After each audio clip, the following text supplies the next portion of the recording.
Decimos en las tefilot de Pesach, en el Shemona Estre, tanto de Shacharit, Mincha, Arvit,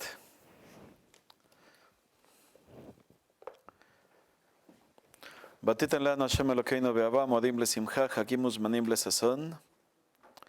Y nos diste Hashem Elokeinu con amor, festividades para lesimcha, para alegrarnos, hakim uzmanim, fiestas y tiempos para alegría. Et Yom Chag HaMatzot Hazeh Zman Jeruteinu. Nos diste el Chag HaMatzot, es decir, la festividad de las Matzot, Zman Jeruteinu Mikre Kodesh Zecher Litziat Misraim.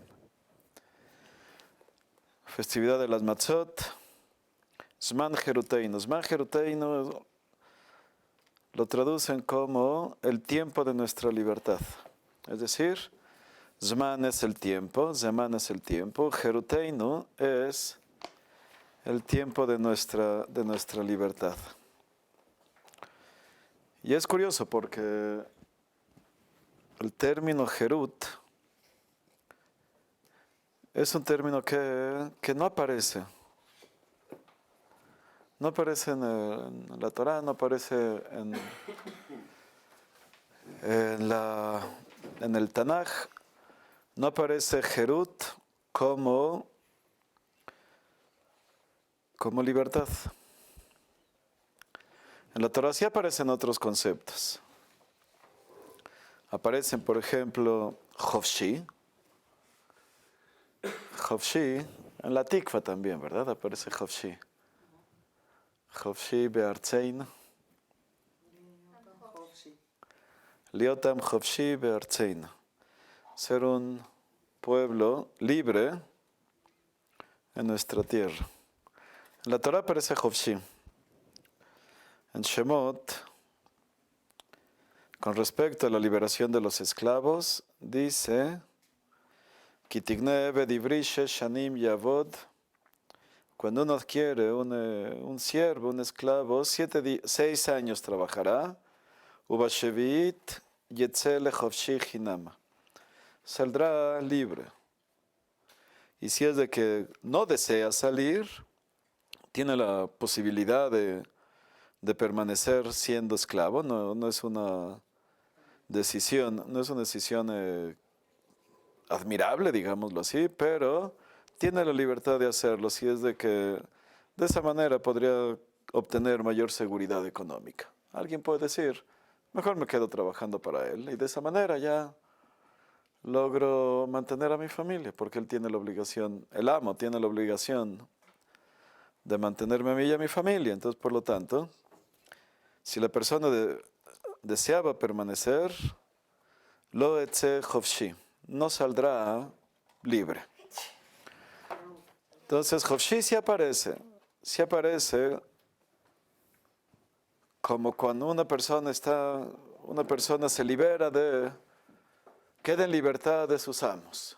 Es esclavo, y cuando deja de ser esclavo, entonces yetze chofshi hinam, sale libre de la esclavitud, sale libre de la servidumbre. Hay otro término que aparece en Vayikra. En Levítico aparece otro término que también se utiliza como libertad. Bekidashtem et shnata hamishim shana. En el año 50, la persona, cuando tenía un eved, sí, es decir, un siervo, un esclavo, al 7º año saldría libre. ¿Qué sucede si la persona decide permanecer siendo un eved? Puede hacerlo, pero en el año 50 necesariamente debe salir. Ya no hay opción de permanecer en la esclavitud, en la servidumbre. Necesariamente debe salir. Bekidashtem et shnata hamishim, y santificarán el año 50, el año de Yobel. Ukratem dror ba'aret lekol yoshveya. Y llamarán y convocarán a la libertad en toda la tierra, lekol yoshveya, a todos sus habitantes. Veishel mishpachto tashuvu, y cada hombre regresará con su familia. Es decir, en el año Yobel es un año de dror. Dror significa libertad. Dror significa libertad y es también uno salió libre de sus amos en el año 50. Entonces la Torá utiliza el término Hovshi para referirse a la libertad de la esclavitud. Utiliza el término Dror para referirse también a la libertad de la esclavitud. Pero no utiliza el término Jerut. Entonces, ¿de dónde salió? Y es un término que los sabios introdujeron.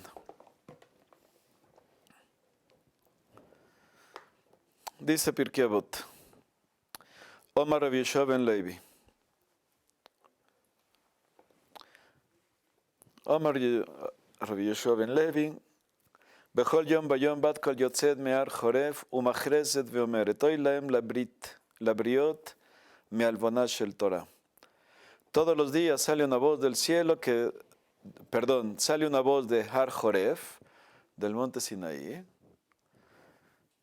y anuncia y dice, Oy lahem labriot, pobre de las criaturas me'alvona shel Torah. Si son causa de la humillación de la Torah. Shekol mishei nosek b'Torah, porque toda persona que no se dedica al estudio de la Torah, entonces, sí, es una persona despreciable.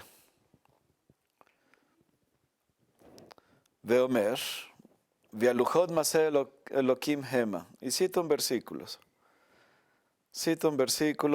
Vialuchot, refiriéndose a las lujot, a los aseret adibrot, a las tablas donde estaban los 10 mandamientos. Vialuchot maseh Elokim hema. Y las lujot fueron obra de Dios. Recuerden, las primeras, Dios mismo las escribió. Las últimas, las otras lujot fueron de Moshe, pero las primeras, las que se dieron en Shavuot, en la entrega de la Torah el 6 de Sivan, Vialujot maseh Elokim hema. Las lujot fueron un acto de Dios. Viamichtav Elokim hu, Harut ala lujot. Y la escritura también es una escritura divina. Harut ala lujot. Y estaban grabadas sobre las tablas. Es decir, los 10 mandamientos no tenían escritos los 10 mandamientos. Tenían grabados los 10 mandamientos. Esculpidos como si fuese con cincel, esculpidos, grabados en las lujot, los 10 mandamientos. Fue un maseh Elohim, ¿sí? Y eso lo hizo Dios mismo. No utilizó cincel, por supuesto, pero Dios las grabó. No las quiso escribir. Es decir, la diferencia es de que cuando se escriben en un pergamino, está el pergamino y la tinta permanece externa al pergamino. Mas, sin embargo, cuando la escritura está grabada, está esculpida en la piedra, ahora ya esos 10 mandamientos, esas leyes ya están grabadas, ya son parte misma de la piedra. No es tinta sobre pergamino, sino que ahora la piedra misma ya tiene grabadas los 10 mandamientos. Mandamientos, ¿sí? Son órdenes, son 10 mandamientos. Vialuchot maseh Elokim hema michtav Elokim hu Harut ala lujot. Al tikra. Y dice Rabbi Yehoshua ben Levi, no leas Harut ala lujot, no leas que estaban grabadas sobre las tablas. Al tikra Harut ela Jerut, sino libres. Shen lecha ben chorin ela mi shosek betalmud Torah. Porque no tienes persona libre, sino aquella que se dedica al estudio de la Torah. Entonces, no leas Harut ala lujot, sino lee Jerut ala lujot. Entonces, ¿cómo se debe leer el versículo? Vialujot y las tablas fueron una obra de Dios, y las letras y la escritura también fue una obra de Dios, que estaban libres, Harut. No leas Harut, sino lee Jerut. Que estaban Jerut sobre las lujot. Entonces ya no se entendió el juego de palabras. O sea, entiendo que es Herut, entiendo que es Harut. Entonces Harut se escribe igual que Herut, solamente le cambias los puntitos debajo, pero que de todas maneras los puntitos no aparecen en la Torah. Entonces se leen exactamente igual Harut y Herut. Sí, pero ¿qué tiene que ver con el contexto? O sea, está bonita la drashá de que... Pero ¿qué tiene que ver con el contexto? Entonces Rabbi Yoshua ben Levi explica, está tratando de explicar. Porque no hay persona que sea libre a menos que se dedique a la Torah. Se dieron las tablas con Torah.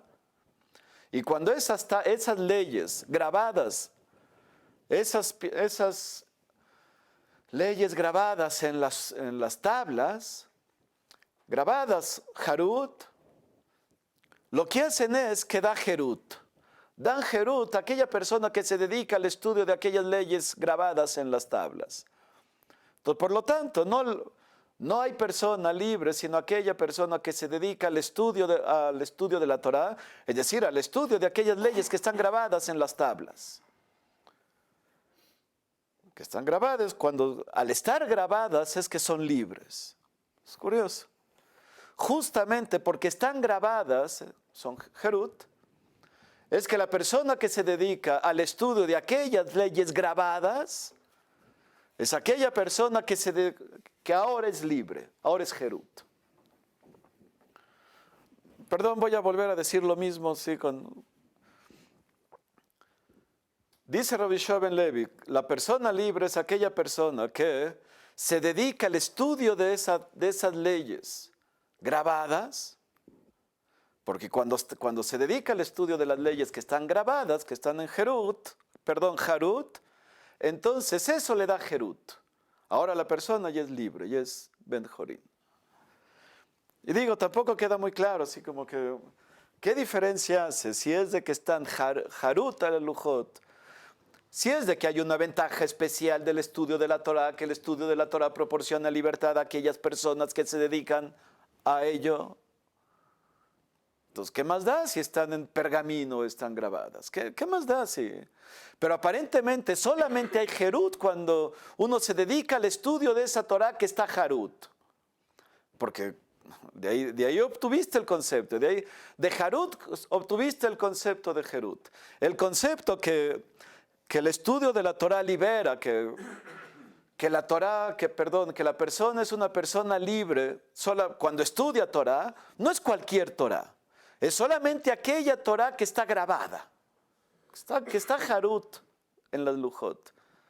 Solamente el estudio de la Torah que está grabada es el estudio de Torah que convierte a la persona, en un Ben Jorín, en un hijo de este Harut, de este Herut, es un Ben Jorín. Si se fijan, en muchos Batei Kenesiot, no en este, en muchos Batei Kenesiot, cuando se dibujan o se hace una escultura de las tablas, le ponen forma de corazón. Sí, es raro porque, en primer lugar, el corazón no es así, pero así la gente dibuja los corazoncitos. ¿Sí? Y le ponen, y es muy común que tengan forma de corazón, que las lujot las representen con forma de corazón. Dice el Radbaz, la razón es esa, justamente porque las lujot simbolizan el corazón de Israel, representan el corazón de cada judío. Entonces, si es así, no tienes Ben Jorín, solamente es libre aquella persona que se dedica al estudio de la Torah, que está grabada en las tablas, en el corazón. ¿Sí? En otras palabras, solamente encontrarás una persona libre en Leja Benei Jorín, no hay persona libre sino, o la más libre, no sé, cuando la persona logra internalizar en su corazón esas leyes que antes estaban, ¿sí?, externas, y ahora cuando las personas las graba en su corazón, es decir, esa ley ya se volvió parte de él, Ahora, el estudio de esas leyes que ahora ya se volvieron parte de su corazón, entonces ya convierten a la persona en una persona libre. ¿Sí? Pero solamente porque ahora ya se volvieron, esas leyes se volvieron parte de su corazón. Si las leyes no son parte de su corazón, porque no están harut, no están harut, no están jerut, entonces por lo tanto la persona no se vuelve jerut, ¿sí? La persona no está en jerut.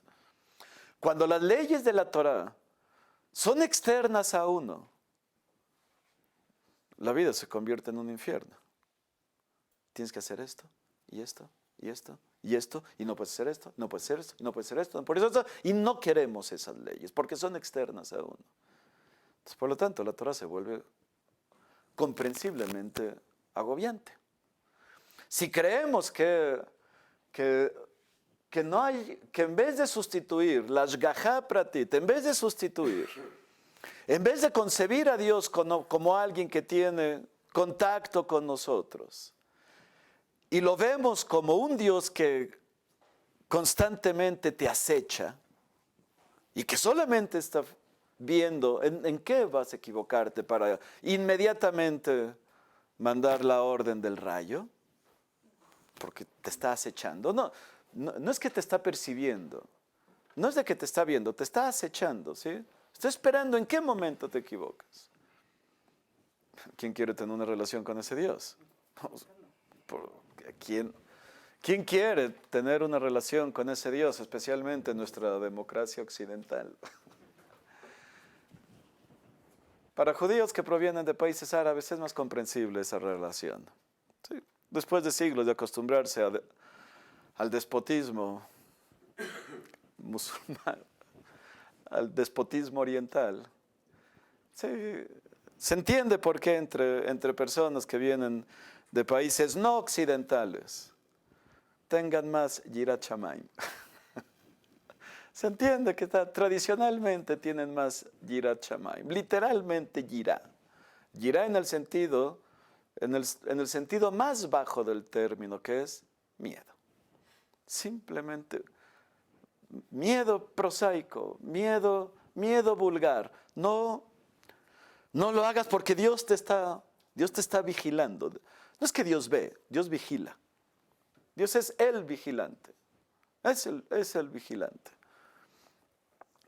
Para occidentales, ya a partir de la Revolución Francesa, ya mandamos que ya hay democracia. ¿Cómo que alguien tiene que decidir por nosotros? Ya logramos la mayoría de edad a partir de la Ilustración, tal como Kant señaló. Ya somos mayores de edad, ya estamos grandecitos, ya podemos decidir lo que nosotros queremos hacer o cómo queremos comportarnos. Lo cual es válido, siempre y cuando esa ley que no estaba grabada, ahora se vuelve grabada. ¿Sí? Que no estaba grabada y ahora uno la graba. Es decir, hay cierto tipo de libertad llamada Jerut, y es que se logra cuando la persona logra internalizar la ley en su corazón. Esa ley ya la internalizó, ya se volvió parte de él, porque está grabada.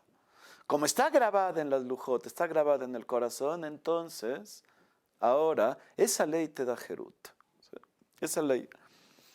Se necesitan leyes, ¿sí? Toda sociedad necesita leyes. Se necesitan leyes para evitar atropellos y abusos, crímenes y delitos. Se requiere. Pero lo ideal es que el apego a la ley se lleve a cabo por decisión personal. No porque hay cámaras de vigilancia que están vigilando, sí, que están vigilando si es de que me pasé el alto. Lo ideal sería en el que la persona consciente, libremente decide detenerse en el alto, con el semáforo rojo, y decide, libre, consciente, responsablemente decide detenerse con el semáforo en rojo.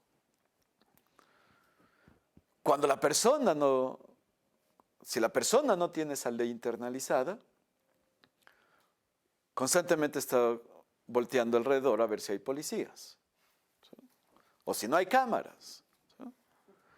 Es decir, esa ley nunca fue internalizada. Ese respeto a la ley no viene por él mismo, sino viene por coacción externa.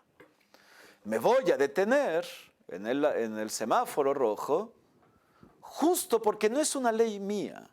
Es una ley que el gobierno del Estado de México decidió promulgar y bueno, la debo de obedecer porque si no me multan y voy a sufrir las consecuencias. ¿Sí? Pero lo ideal sería que uno internalizase la ley. Y ahora decide obedecer la ley porque él decide obedecerla, porque él ya entendió de la gravedad que implica el pasarse un alto, de los riesgos que implica el pasarse un alto. Por lo tanto, cuando la persona decide responsablemente detenerse cuando el semáforo rojo, esa ley ya es parte de él. Es una ley que ya está grabada en su corazón. Y ya no tiene coacción externa. Ya no hay agentes externos que lo obligan a actuar. Él ya decidió actuar. En otras palabras, por sí mismo. En otras palabras, él decidió libremente obedecer una ley. Y fue libre porque obedezco una ley que yo mismo veo su valor. Y yo mismo ya la internalicé en mi corazón, ya la grabé en mi corazón. Y por lo tanto ahora ya también es mi ley. En ese momento me da libertad. Me da libertad porque ya es una ley mía. Ya está grabada en el corazón. Sé los riesgos que implica el pasarse el alto. Por lo tanto, me detengo en el alto. Rav Yaakov Kaminetsky era uno de los grandes sabios de la generación anterior. Falleció en 1985. Y era una persona increíblemente correcta. Increíblemente correcta. ¿Sí? Pero cuando le dieron como rabino una vez, ¿sí? Digo, a veces les dan regalos a los rabinos. Entonces lo que Rav Yaakov una vez recibió una copa de kiddush, de plata, y al otro día fue a un lugar donde venden plata a que se la tasen. ¿Cuánto vale? Inmediatamente. ¿Por qué? ¿Para qué? Entonces le dijeron, vale, no sé, $145. Entonces le preguntaron, ¿para qué quiero? O sea, no es para mi declaración de impuestos. Para mi declaración de impuestos. Entonces, hay que declarar en los impuestos los regalos que uno recibe. Entonces, tengo que declarar en impuestos. Para pagar impuestos por la copa de... Correcto.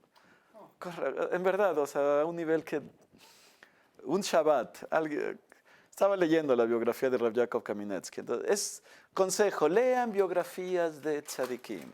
Lean biografías de grandes sabios. Son los mejores libros de Musar. Según el Hasonish, los mejores libros de Musar son las biografías de grandes hombres. Eso es la... Y en su biografía mencionan que una vez estaban en Shabbat, en Williamsburg, en los 60s. Williamsburg, en los 60s. No sé si había personas que no eran judías viviendo en ese barrio. O sea, todo era un territorio totalmente hasid. O sea, todos hasidim, todos. Shabbat, por ejemplo, ahí no había personas, casi no había personas que no eran judías. Entonces todo el barrio era así como Bnei Brak, ¿sí? Es decir, ya no hay automóviles en Shabbat. Y él estaba saliendo del Bet Knesset platicando con una persona y en Williamsburg, en los 60s, no hay ningún automóvil a 2 kilómetros a la redonda, 3 kilómetros a la redonda, no hay ningún automóvil en Shabbat. ¿Sí?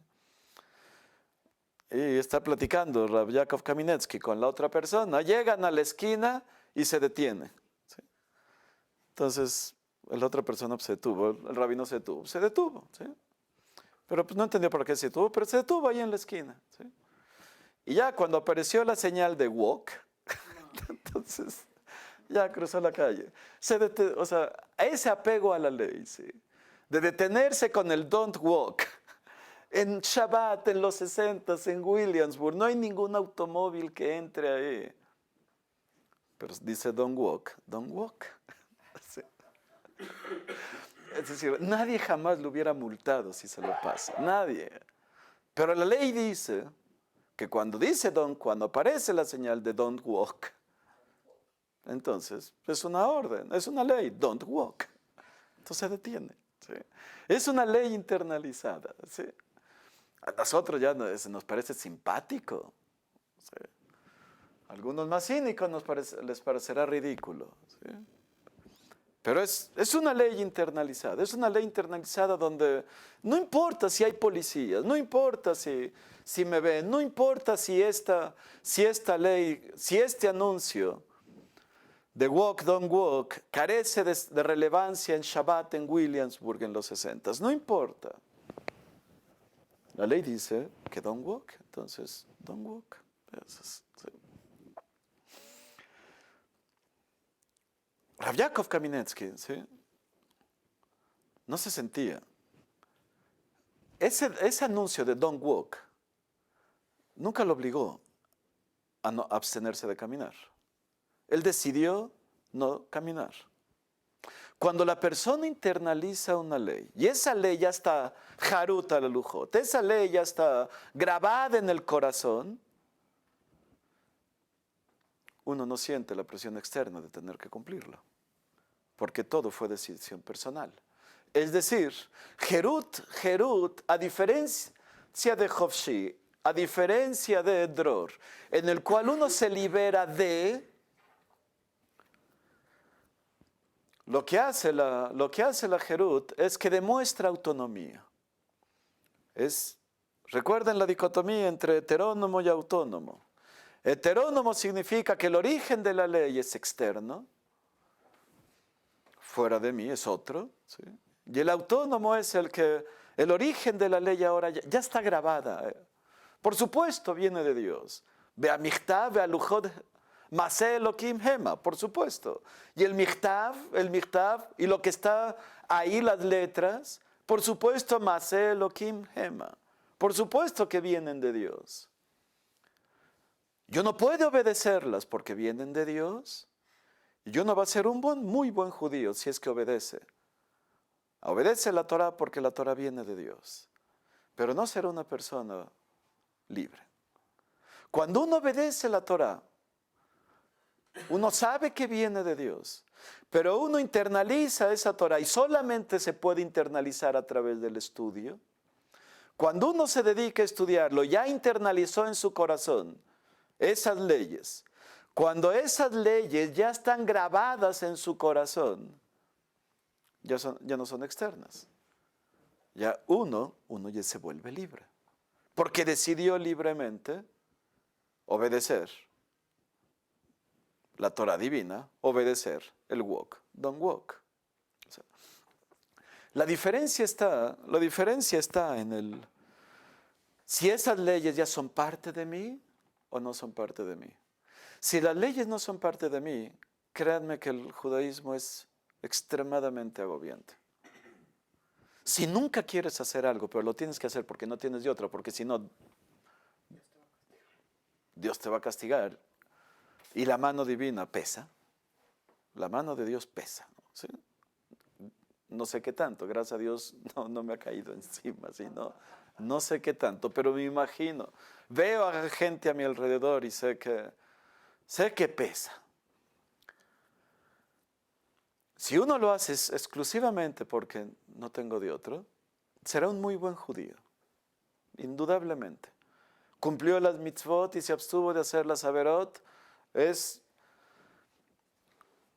una persona, hoy en día es una persona ejemplar, sin lugar a dudas. Pero ese es el primer nivel del Mesilat Yesharim. El primer nivel del Mesilat Yesharim es Zeirut. Tener cuidado de no violar nada y de hacer todo aquello que debes llevar a cabo. Ese es el primero de los 15 niveles. Eso es lo primero. Ahora uno tiene que comenzar a subir en el camino espiritual en el cual esas leyes ahora se vuelven parte de uno y dejan de ser pesadas. Cuando la gente se queja de que el judaísmo es muy difícil y es muy pesado, es que ven a las leyes de la Torá como leyes externas a él. Y tienen razón, y los entiendo perfecto. Aquellas leyes que a mí no me gustan, personalmente no me gustan, y las hago porque no tengo de otra, se vuelve cansado. Eventualmente, es muy frecuente que eventualmente las personas lo dejen, simplemente por no aguantar ya el peso de la ley.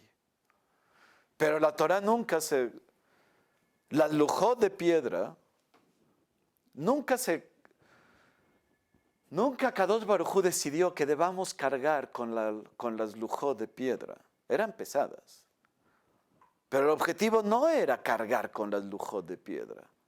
El objetivo era grabarlas en el corazón, estudiarlas, y a través de estudiarlas, aceptarlas y estudiarlas, internalizarlas, pues por lo tanto se vuelven parte de uno. Una persona que hace pesas, ¿sí? Tiene sus 20 kilos en las pesas. Si se pone, y le pesan, por supuesto, se llaman pesas, porque pesan. ¿Sí? Y pesan 20 kilos.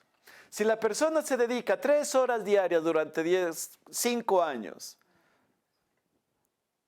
1, ya no le van a pesar. 2, él ya subió los 20 kilos de las pesas.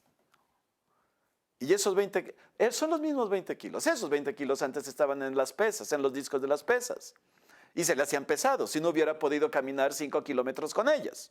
Si después de 3 horas diarias, después de 5 años, con 3 horas diarias de ejercicio, ahora él sube de peso, sube de músculos, 20 kilos, porque ahora ya está bien como yo, ¿me entienden? O sea, ya está bien. Sí.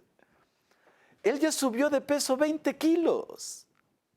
Y ya puede caminar con facilidad 5, 10, 15 kilómetros. ¿Por qué? Pero estás cargando los mismos 20 kilos. No, ahora esos 20 kilos ya son parte de mí mismo. El peso de las lujot se vuelve pesado, intolerablemente pesado cuando son externas. Las leyes de la Torá se vuelven increíblemente pesadas cuando son externas. Pero cuando uno ya internalizó el peso de las lujot ahora uno ya los internalizó a través del estudio. Tengo el mismo peso, pero ya no me pesa. Es el mismo peso, cargo con los mismos 20 kilos. Pero da gusto porque soy más fuerte. Y no solamente soy más fuerte, sino, dicen los sabios, ya soy libre. Ya no hago algo porque, híjole, ojalá que Dios no me vea. Hago algo porque esto es lo correcto que debo llevar a cabo. Ya no hago algo, ya no cuido Shabbat porque si no Dios me va a castigar. Y me jalelei amot yomad, y el que viole Shabbat morirá. Ahora ya cuido Shabbat porque me gusta Shabbat, entonces por lo tanto lo disfruto. Hago lo mismo. Pero cuando lo hago porque quiero, yo sé que el origen de la ley es divino. Me queda claro que el origen de la ley es divino. Pero cuando esa ley divina ya la internalicé dentro, ahora uno la disfruta y esa ley ya no es pesada. Y ahora esa ley también te da libertad. La libertad de que ahora yo decido libremente hacerlo. Yo decidí cuidar Shabbat. Decidí abstenerme de hacer ese acto prohibido.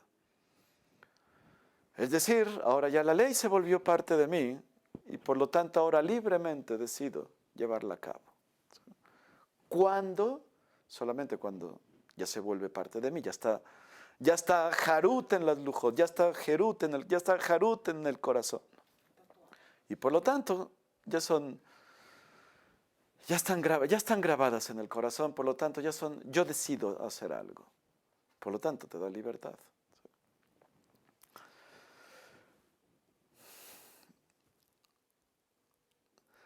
Ya que mencionamos la Revolución Francesa, sí, a partir de la Revolución Francesa, ¿sí? Surge la Declaración Universal de los Derechos del Hombre. Desde entonces Occidente está enamorado de los derechos. Y hay derechos humanos. Por supuesto, hay también obligaciones. ¿Sí? Siempre que hay derechos hay obligaciones, ¿sí? Necesariamente. Hay derechos humanos, hay derechos a la vida, derechos a la propiedad, derechos a la dignidad, derechos a a la expresión libre, derechos al derecho, libertad de culto, ¿sí? Son ciertos derechos. Hay muchos derechos, muchos derechos. Y también hay obligaciones y responsabilidades que protegen esos derechos. Se necesita, indudablemente se necesitan. Siempre hay, en toda relación interpersonal, hay derechos y obligaciones. Derechos y responsabilidades. Mis derechos terminan donde empiezan mis responsabilidades hacia los demás. Es decir, mis derechos terminan donde empiezan los derechos ajenos. Lo curioso es que, uno abre el periódico de cualquier día, y siempre hay noticias en las cuales hay conflicto de derechos. Los trabajadores, ¿sí?, tienen derecho a un mejor salario. Entonces, por lo tanto, ya que tienen derecho a un mejor salario y a primas vacacionales y a todos los derechos de los trabajadores, y el empleador, por supuesto, ¿sí?, él también tiene derecho a recuperar el capital que invirtió. Entonces, pues hay conflicto. Por lo tanto, hay conciliación y arbitraje. Hay conciliación y arbitraje justamente para poder conciliar una lucha de derechos entre ambas partes. Cuando hay una relación, entonces uno tiene derechos y el otro también. Yo peleo mis derechos y el otro pelea sus derechos. Por lo tanto, se necesita una junta de conciliación y arbitraje que concilie y que y que trate de llegar a algún acuerdo que medie entre los dos. ¿Por qué surge el conflicto? Porque cada parte está interesada en sus derechos. Lo curioso es que la Torah no habla de derechos. La Torah nunca habla de derechos. La Torah solamente habla de responsabilidades. Y son muchas. Son muchas. Son muchas las responsabilidades y obligaciones. Son cada uno de los mandamientos. ¿Sí? Hay mitzvot bein adam lechavero, y cada uno de ellos implica cierta responsabilidad hacia el otro. Hay una prohibición, la Torah no habla de derechos a la propiedad, habla de prohibición de robar lo ajeno. De robar, de tomar lo ajeno sin permiso. La Torah no habla de un derecho a la vida. Habla de una prohibición de atentar contra la vida del otro. Hay una prohibición de matar. La Torah no habla de derechos a la dignidad. Habla de muchas responsabilidades, muchas mitzvot, muchas obligaciones que tengo para poder salvaguardar la dignidad ajena. No lo puedo insultar, no lo puedo golpear, está prohibido hablar mal de él, está prohibido provocarle cualquier tipo de daño, está prohibido ofenderlo, está prohibido vengarse de él, está prohibido mucho. Tengo muchas responsabilidades que me llevan a cuidar, a respetar la dignidad del otro. Siempre que hay derechos hay obligaciones. Pero el secreto está en el énfasis. ¿A qué? ¿Dónde pones el foco? En el momento en que se enfatiza, en una relación se enfatizan los derechos, inmediatamente entro en pugna con los demás. Casi inevitablemente. No inevitablemente, no necesariamente, pero con demasiada frecuencia surge la pugna porque estás violando mis derechos. Entonces ya la relación se convierte en un tira y afloja, en el cual cada persona está exigiendo respeto a sus derechos. Esos son mis derechos, yo tengo mi derecho. Y la otra persona también tiene su derecho. Entonces yo estoy peleando, yo estoy exigiendo para mí que se respete mi derecho. Y la otra persona también está jalando hacia él que se respeten sus derechos. Entonces necesitamos ir a conciliación y arbitraje. ¿Sí? O terapia de pareja, es lo mismo. ¿Sí? O sea, es lo mismo, terapia de pareja que conciliación y arbitraje. ¿Sí?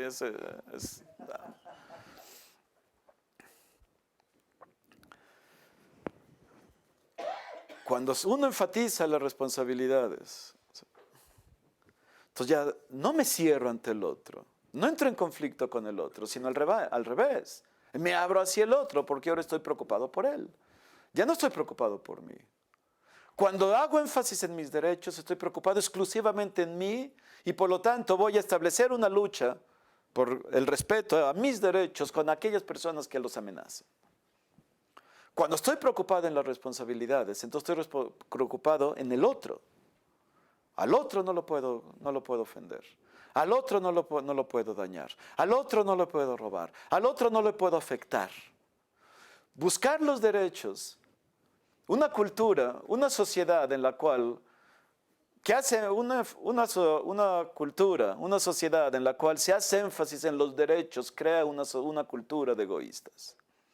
Una persona, una cultura que hace énfasis en las responsabilidades, crea una persona de personas responsables por los demás. Y supongo que no necesito ser muy claro acerca de en qué tipo de cultura vivimos. ¿Sí? Si una cultura de egoístas o una cultura de personas responsables. ¿Sí? Pero no solamente eso, sino que cuando me preocupo por los derechos, entonces necesito de un agente externo. Y la otra persona también se preocupa por sus derechos, y cada quien se preocupa por sus derechos. Entonces necesitamos necesitamos dispositivos externos que medien, que obliguen, que medien entre las partes. Cuando el énfasis es en las responsabilidades, cuando me preocupo por mis responsabilidades, es decir, cuando esa ley está internalizada dentro de mí, ya no necesito de dispositivos legales que me obliguen a respetar el derecho a la propiedad ajena, porque está prohibido robar. Cuando yo soy responsable, cuando yo soy una persona que hago énfasis en mis responsabilidades y mis obligaciones hacia los demás, ya no necesito de un aparato legal externo que me obligue a hacer las cosas. En otras palabras, ya me convertí en una persona libre. Ya fue una ley que está jarut en las lujot. Por eso la Torah no habla de derechos. Hablar de derechos implicaría de que hubiese algo que un sistema judicial que siempre esté externo checando que las personas simplemente no invadan los derechos ajenos. Pero la Torah no habla de derechos. Cuando la Torah habla de responsabilidades y no de derechos, lo que está haciendo es formando personas responsables. Y cuando las personas son responsables de las obligaciones que deben llevar a cabo y están conscientes del valor de esas responsabilidades, entonces también les dan libertad. Entonces crean personas libres. Es decir, la persona libre es aquella persona que se vuelve responsable por los demás. El cuidado de las responsabilidades, el respeto a las responsabilidades. Porque yo deseo cumplir con mis responsabilidades. Fomenta mi libertad, porque ahora soy yo el que decido cuidar mis responsabilidades y por lo tanto preocuparme por los demás y por el bienestar ajeno. Pesaj es el día en el cual comienza un proceso de jeruteino. Jeruteino, así le llamaron los sabios. Recuerden, cuando los sabios le ponen otro nombre a las festividades, y lo hacen con frecuencia, Es para ayudarnos a actualizar un poco, a aterrizar mejor los conceptos que aparecen en la Torah. Cuando los sabios le llaman a Pesaj, Zman Jeruteino, es porque ahí comienza